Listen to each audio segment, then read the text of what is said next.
महत्वाची बातमी पाहूयात। विदर्भामध्ये काँग्रेस स्वबळावरती लढणार आहे, सूत्रांकडून अशी माहिती मिळतेय। बैठक सुरू आहे काँग्रेसची आणि या बैठकीमधून महत्वाची माहिती समोर येते। पदाधिकाऱ्यांचा आणि कार्यकर्त्यांचा असाच दावा आहे की आपण स्वबळावरती निवडणुका लढाव्यात आणि विदर्भामध्ये काँग्रेस स्वबळावरती लढणार आहे। विदर्भात काँग्रेस स्वबळावरती लढण्याचा निर्णय झाला आहे। विदर्भाचा गड पुन्हा एकदा जिंकण्यासाठी काँग्रेसकडून मोठ बांधण्यास सुरुवात झाली आहे। स्थानिक कार्यकर्त्यांच्या रिपोर्ट नंतर विदर्भामध्ये काँग्रेसची एकला चलोरेची भावना आहे। महाविकास आघाडीला विदर्भामध्ये खिंडार पडण्याची शक्यता आहे।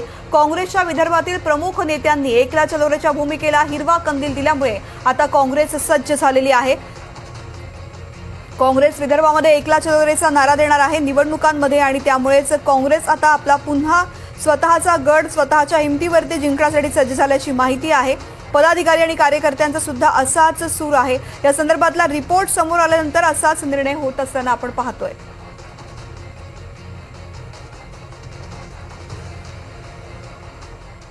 तर काँग्रेसच्या बैठकीचे अपडेट्स आपण घेत राहणार आहोत। तुर्तास घेऊयात बुलेटिनमध्ये एक छोटासा ब्रेक।